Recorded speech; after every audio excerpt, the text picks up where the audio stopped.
So we missed. Perfect. I don't know what to tell you. I'm halfway through. Now what are you going to do? It's all good.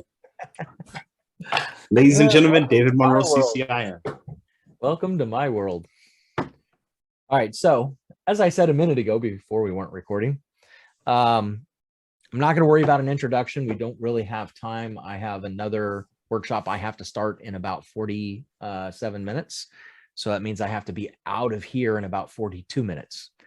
So Mark has asked me to come on and talk about goal setting, specifically as we get into 2022.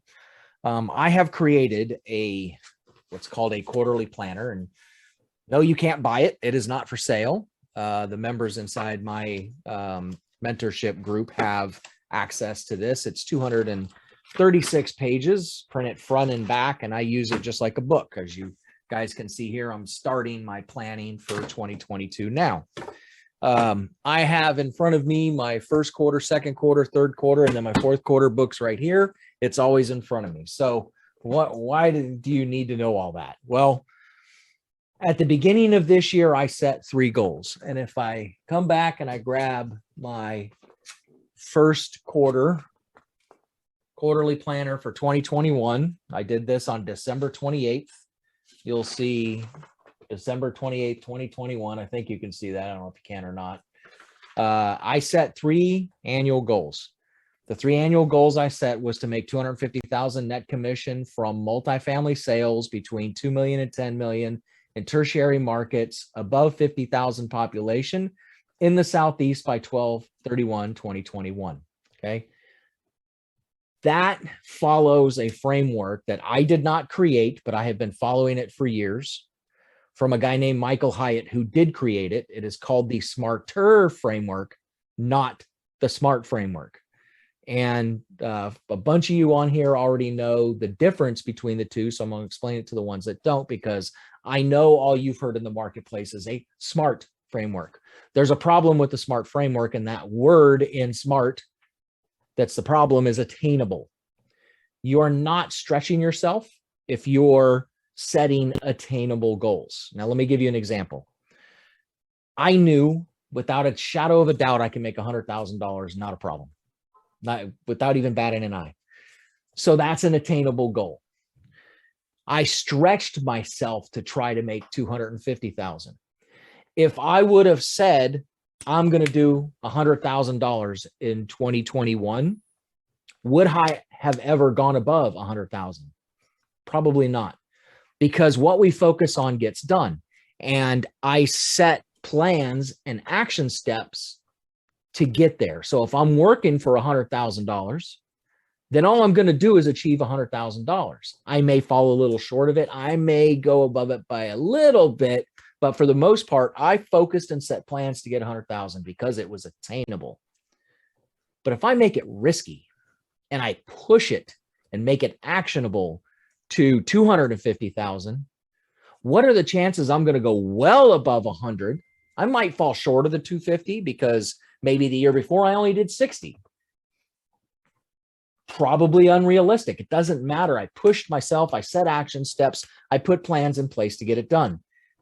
So that's the SMARTER framework. Specific, measurable. This is an acronym. Specific, measurable, actionable, not attainable, risky, timely, meaning it has to have an expiration date, exciting, and relevant.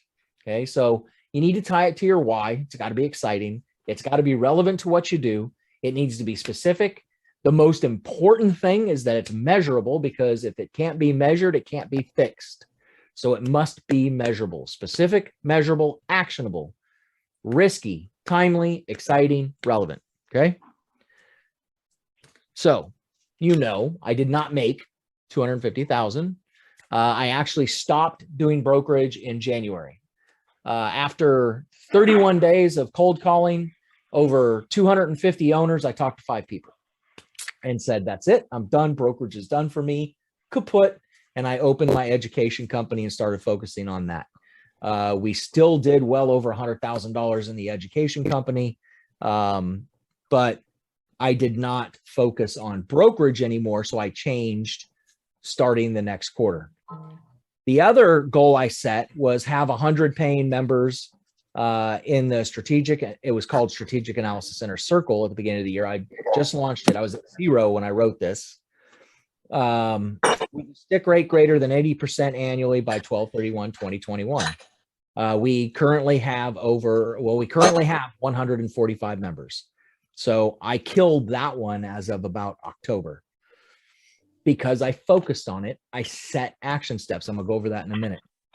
The third one I set was grow my targeted multifamily professional email list by 2,000 qualified, engaged, and active leads by 12/31/2021. Grow that list to 2,000. I'm currently at 2,292. Crushed that one back in early November. So it was because of what I did next. So when you set your annual goals, and everybody's getting ready to do that, they've already either already done it or they're getting ready to do it. I'm kind of halfway there. I've reviewed last year. I've reflected on what I've done. And then I'm in the process now of planning 2022.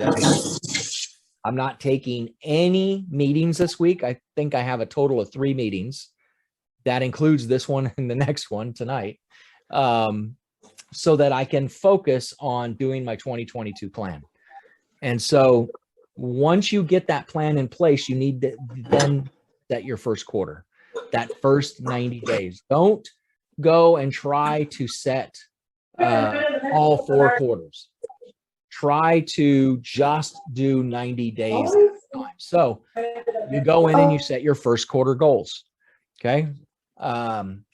I am not at my first quarter goal setting yet because I'm still in the planning process. I will have all that done probably by Wednesday. I got a little bit to do tomorrow, and then Wednesday's my big planning day. But the big deal about setting your quarterly goals is you want to have 3 to 5 annual goals and 3 to 5 quarterly goals. That doesn't mean 3 to 5 quarterly goals for each annual goal.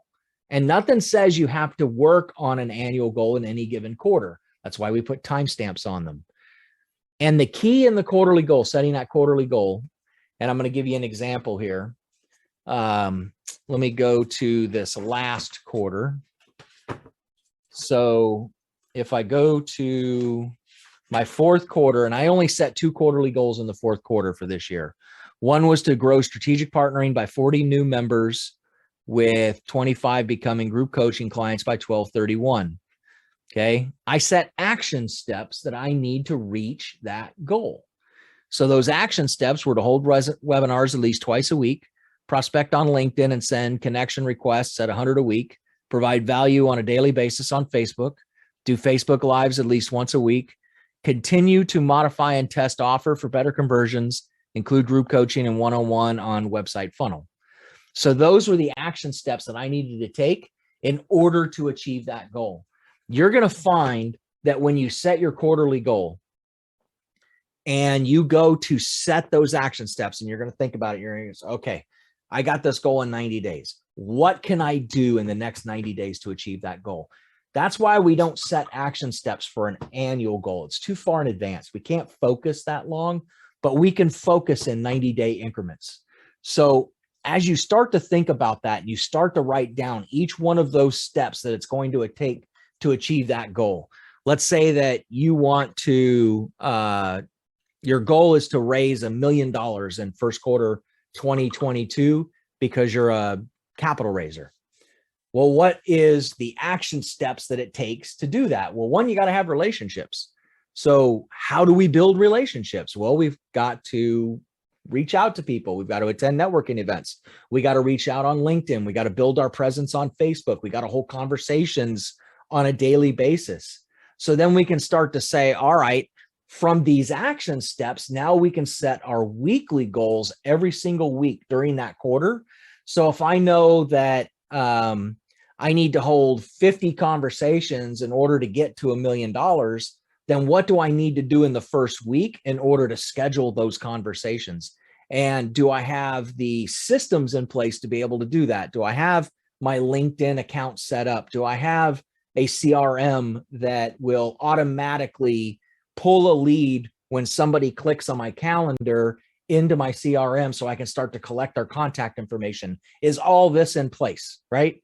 So these are all action steps that get us to that quarterly goal of raising $1 million in soft commitments in the first quarter of 2021. Okay. You guys understand what I'm talking about? Am I losing anybody? I've been doing all the talking here. I'm not normally a talker like this. Where's Ari? Where's our question guy? We got a guy in our community that loves to ask questions. We all love him. He's a great guy. No questions so far? Oh, I can make up something. Sean, you're always good for making up something. Okay. So as I said, when you get those action steps then become your weekly goals, or can become your weekly goals, however you want to do it. Then every single day, if you'll sit down either at the end of the day before you stop work, or as soon as you get up the next morning, set what I call your daily big three. And again, that didn't come from me. I got it from somebody else. We all learn from other people, and we try to regurgitate what we have learned to you guys. So your daily big three, they're really not goals. They're just the three most important things you must get done that day that's going to work towards achieving the weekly goal, which will work towards achieving that quarterly goal, which will work towards achieving that annual goal. Okay. But before you get to even doing your daily or your weekly or your quarterly or even your annual, you got to kind of know what you're doing. You got to know why you're in this business and what that target is. So Napoleon Hill calls it the definite chief aim. Gino Wickman of Traction calls it your 10-year target. But that could mean 15 years, could mean 20 years, could mean 5 years. That, and I call it your what. So what are you trying to achieve? What's the end game? What's the ultimate goal that you're trying to achieve? Now, every single, I call it definite, because I love Napoleon Hill. I love his teachings, and I love Think and Grow Rich. And one of the things in Think and Grow Rich he talked about in the very beginning was having a definite chief aim that you could go after, and then you just kind of reverse engineer it from there. So without even thinking about it, when I was a kid, 6 years old, my grandparents and my parents said, David, what are you going to do? And I don't, the only reason I even know this is because I was told this as I was growing up. I said, I want to be a United States Marine. And they're like, really? Yep. I want to be, I don't know why. I don't know what did it. There was no one in my family that had ever been a Marine. We covered every other branch of service except Marines. And at 6 years old, I didn't know what that meant. I just knew, I don't know if it was a commercial or something. I don't know what it was. I wanted to be a Marine. Could have been the Marine Corps helicopters that flew over our house all the time. Not sure. I lived in Southern California at the time. And so the funny thing is, when I was in elementary school, me and another kid, I still remember his name to this day, Donnie Merriman, and I went to a lot of schools. Donnie Merriman and I would sit at recess when they'd allow us out. This was in the 1970s. And in the 1970s in Los Angeles or in Orange County, you couldn't go out for recess very often because of the smog in the area. They had what were called third stage smog alerts. You walk outside, it was so hard to breathe. It actually hurt to breathe. The air was so bad there. But when we could go out, there were two things we always watched when we were at recess. We'd watch the trucks go by on the interstate, because Interstate 22, the Garden Grove Freeway, went right by our elementary school when we were in sixth grade. And so we'd always, Peterbilt, Kenworth, because we were kids. The other were the helicopters that would fly over. And we'd always look up and go, wow, man, wouldn't it be so cool someday to fly in one of those things? Little did I know 10 years later that I would be a crew chief on one of those things and get over 2,000 hours in those suckers. But that's another story. My point is, I set a goal without it ever being known to be a goal at 6 years old to be a Marine. It saved my life because I didn't do so well in school. My family was terrible. It was a bad situation when I was in high school. The only thing that kept me in school was that the United States Marine Corps did not allow you to join without a high school diploma. It was a minimum. You had to have a high school diploma to get in the Marines. Couldn't get a GED. I knew that. That is the only thing that kept me in school. So setting that goal at 6 years old saved my ass. Because if I'd have gone the route my brother did and my mother and my father and everything else, I probably wouldn't be here talking to you guys today. But because I set that goal, that definite chief aim, that long-term target, that 10-year target, I went in the Marine Corps, changed my life. Then I got my core values and everything else from there. I damn sure didn't get it growing up. The next time I had an opportunity was when I was going to get my CCIM designation. This time I knew I was setting a goal. So in September 2012, I said, I'm going to be a CCIM. And I declared my candidacy. And I wrote down and I set a 5-year target of becoming a CCIM designee by my birthday, 2017, which was 5 years from that date. Well, I didn't know at the time they only tested twice a year, April and October. Well, wouldn't you know it, October 2017, I got my CCIM designation. Then I set a goal to be an instructor. And it was another 5-year goal. And the first year being a CCIM, they opened it up for applications. And I submitted my application just so they'd find out who I was, so they could start to learn who I am, get to know me, so that eventually I could start to go through the process to become an instructor. 3 years later, here I am. Next week, I'm teaching my first class as a senior instructor for the CCIM Institute. So it's been a whirlwind as far as that's concerned. The point is, every single time we set our what, that future target, doesn't have to be a life goal. It can be.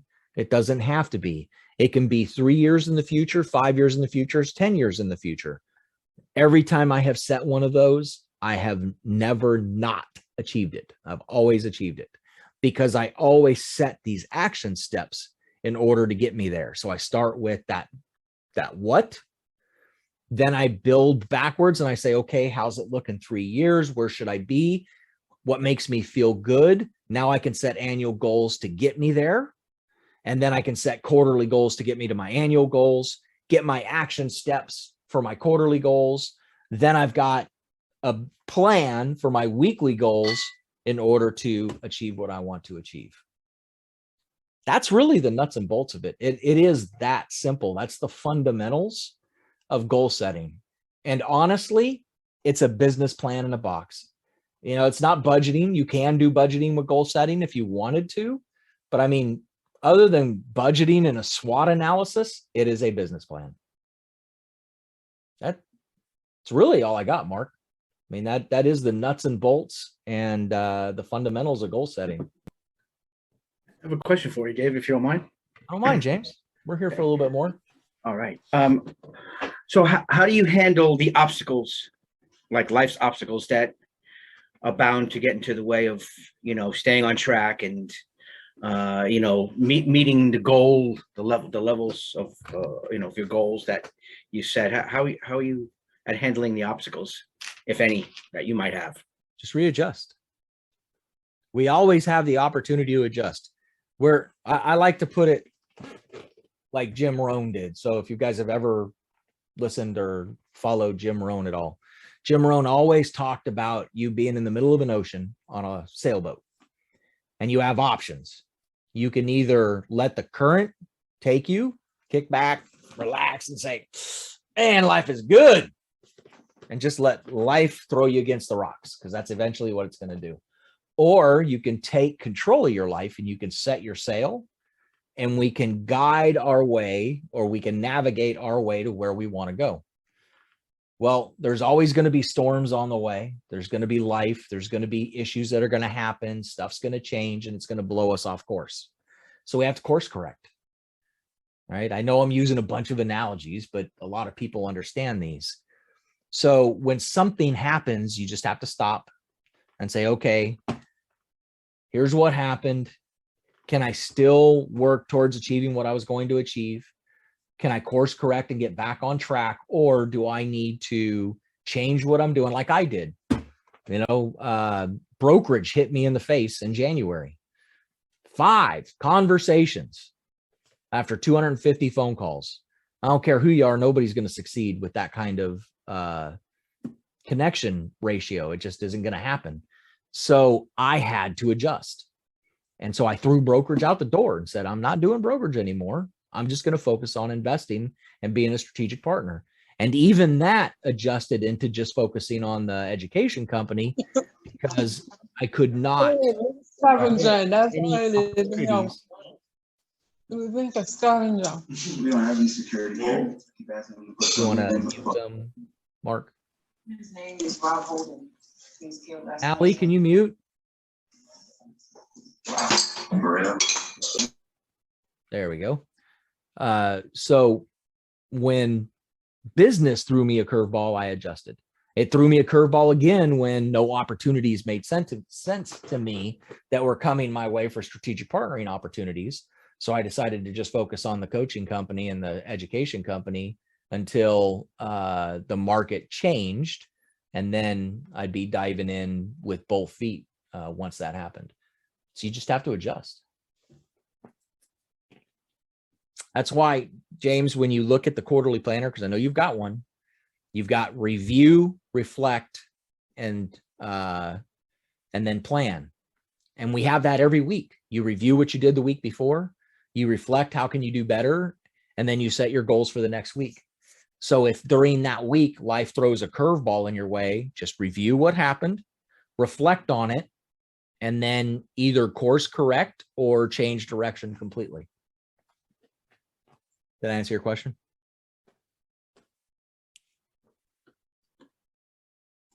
I change screens for you guys, bring you over here.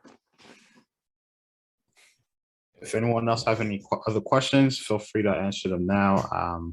Hey David, how you doing? Let's open the floor. What's up, First Mr. of all, Laddie? Long time I'm no gonna say talk. everything's good. Everything's good. First of all, say happy holidays, everybody. You talked about action steps, Yes. right? So let's say, for instance, let's keep something simple. I want to read 39 books next year, right? So that's my goal, to read 39 books next year. So my action steps. This is what I was thinking. But when you were saying it, I want to see how you put it. Okay. Like when you break the action steps down. I have 39 books. About 12 months. So it's like 3 to 4 books a month, right? So therefore, the action step would be, what would be the action step? Read, how many hours to read every day? Or you take chapter a day or pages a day? How do you do that? Well, how fast can you read? What's your typical average size of a book you read? Mm-hmm. How many pages can you read a day, or how many chapters can you read a day? And then you just break the numbers down like that. It's no different than if you're setting a financial goal. You've got to know your numbers in order to be able to set those targets. Okay. So the action step would be for the quarter. So I like what you said about that. Set it for the quarter. Just the quarter. We only want to live in a 90-day world. Okay. I change my annual goals will change throughout the year. I'll adjust them based on how the year's going. Hey, Mr. So David, International, a quick hack too is to do Audible, because you can do them driving, you can do them walking, you can do them at the gym. Just sometimes you got to listen to them twice to make sure, but I hit 100 books. And that included listening to at least 6 twice because I knew I wasn't fully paying attention. Do you speed it up?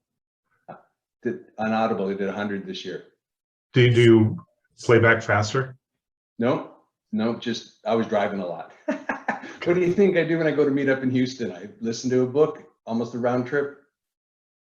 how do you retain that information? Because I get reading books and I was saying to myself that maybe I should stop reading books and maybe just executing on the stuff that I found in the really good ones, right? For instance,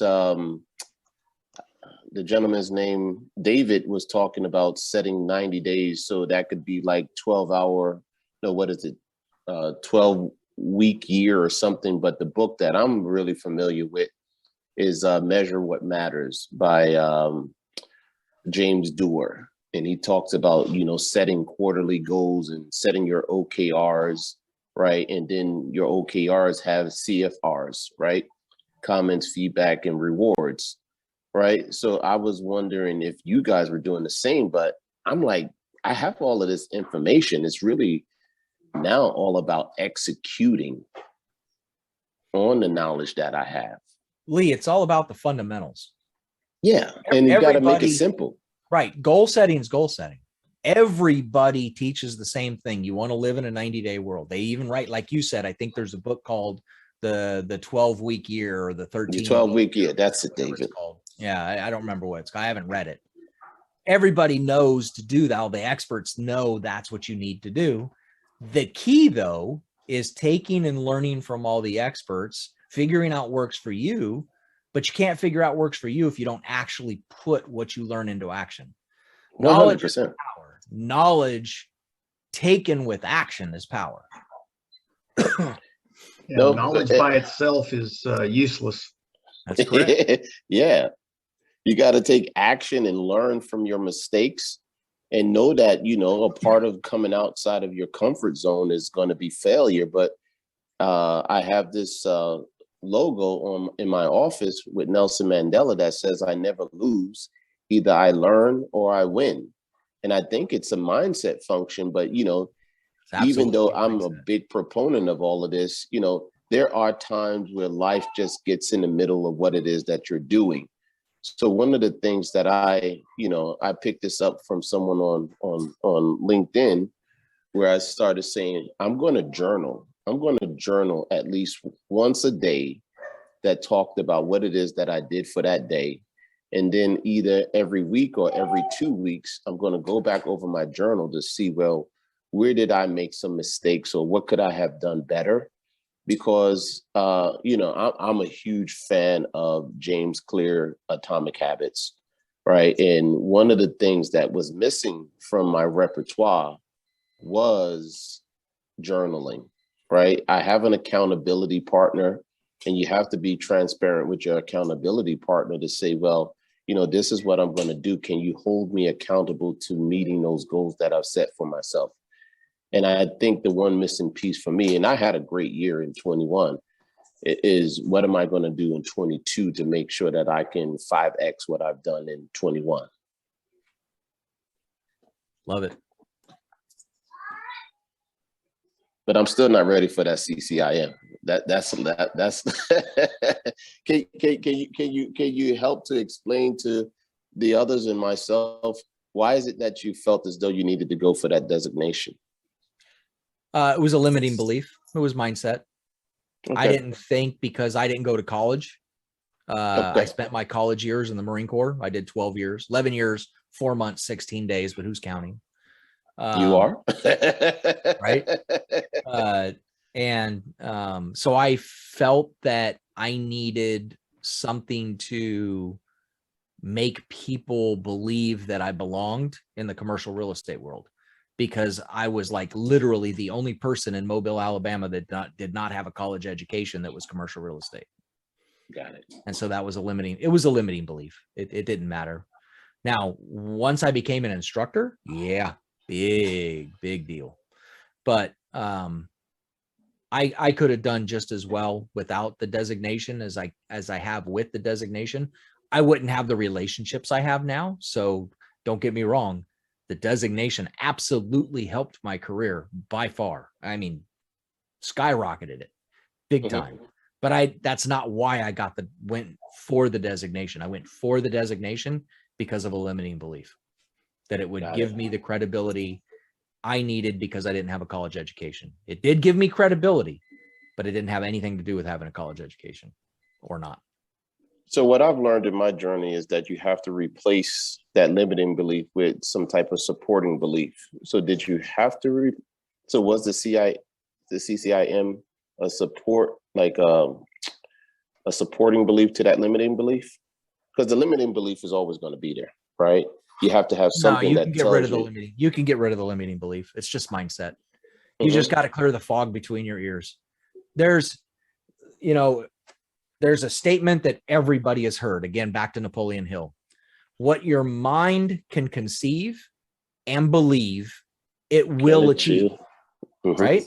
But what's the key word in that statement? There's one word that is the key word in that entire parable. Do you know what it is? Conceiving. I say well, first you have to think of it, right? If you don't think of it, if it's not a thought that comes to your mind, you haven't conceived it. But I think actually people limit themselves because they don't dream, right? We were having this conversation at work the other day about willful suspensive disbelief, right? And it was a term that I had.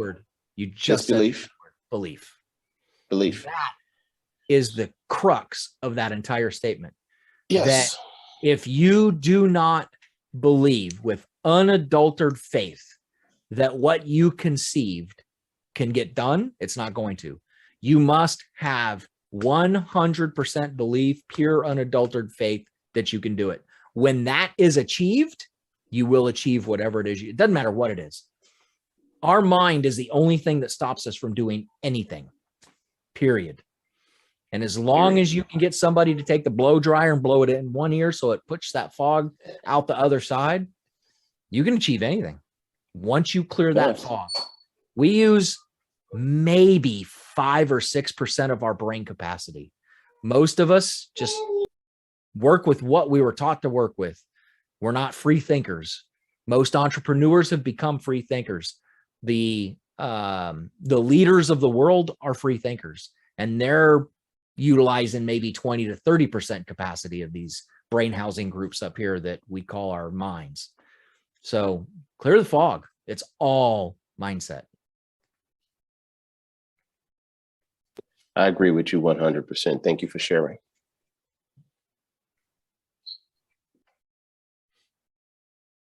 Great questions, everyone. Does anyone else have any thoughts or anything to ask David while he still have about 3 or 4 minutes? David, before you go, David, you said last time you spoke, I don't remember which meetup, right? You spoke about joining the CCIM as a non-member. What would be the advantage of that? Well, there wouldn't be an advantage to joining as a non-member. Mm-hmm. You're going to pay, 40% more for your courses that you take. You won't get. I'm sorry. As a member. As a member. Well, there's not taking a multitude of benefits. Honestly, the biggest there's 2 big benefits. One's the education, getting the discounts for the education. All you have to do is take 2 classes, and the $650 you pay for the year completely paid for more than the discounts that you're going to get for those 2 classes. So that's one. The other is site to do business, getting your demand side data for any market analysis. When you're going to go into a market, you need that demand data. Mm-hmm. Site to do business gives you that data. That's a $1,400 a year tool. If you're not a CCIM member, it's free if you're a CCIM member. So you don't even have to be a designee. You just pay your $650 a year and get site to do business for free. So you get, you're really getting site to do business for a 60% discount just by joining CCIM, not even including the rest of the benefits, to include getting access to CCIM Connect and connecting with other CCIMs in a private network. Can that tool be used to do your market analysis? I absolutely Did I hear you correctly? use that tool to do my market analysis. So at that point in time, there's no need for a CoStar registration or something like that. CoStar is your supply side. Okay. You said demand side. Demand side, correct. Got it. Thank you. But stay tuned, because we're bringing Reese data to site to do business, which is going to bring supply side data into the demand data we already have in a mapping tool. It's going to be the most powerful thing you've ever seen. The problem is Reese is only in about 135 markets in the country. CoStar's in all of them.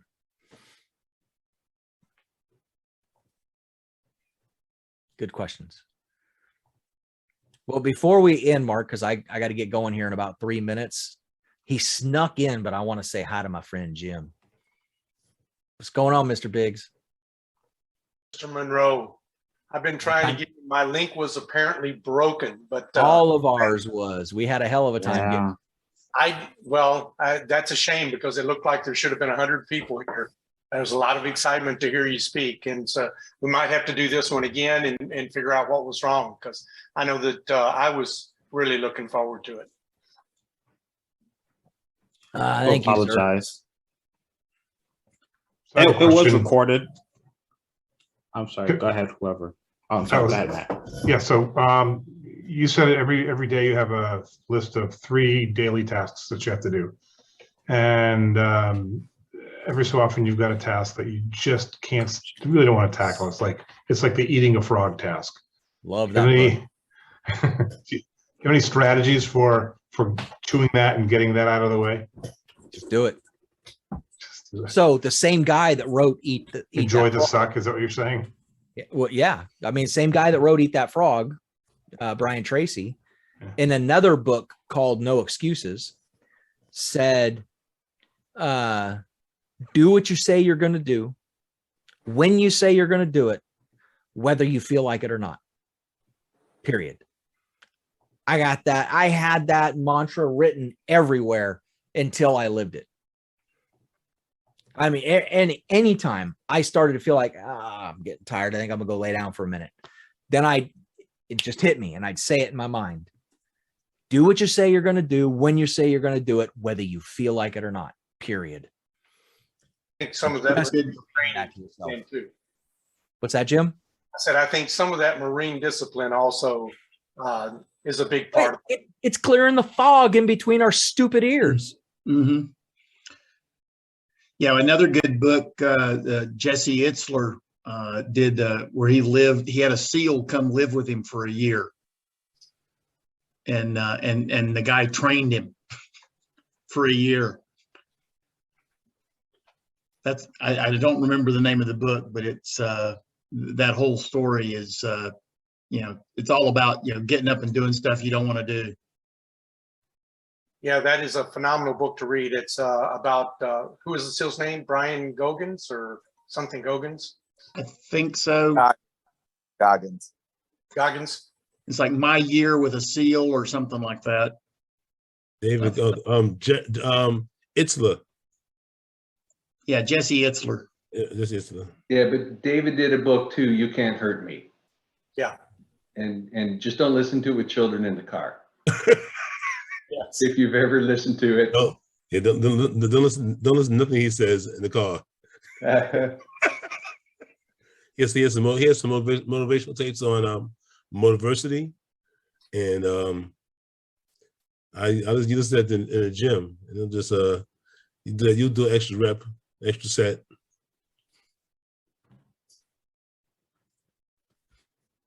Well, if no one else has any questions, David, I want to thank you, sir, for jumping on. I know you have to jump on to the next thing. I will do my best to jump on as well. Appreciate you, sir. With that said, we will be having a few breakout rooms, about 2 or 3 breakout rooms, so you guys can get better acquainted. Take care, David. Thanks, guys.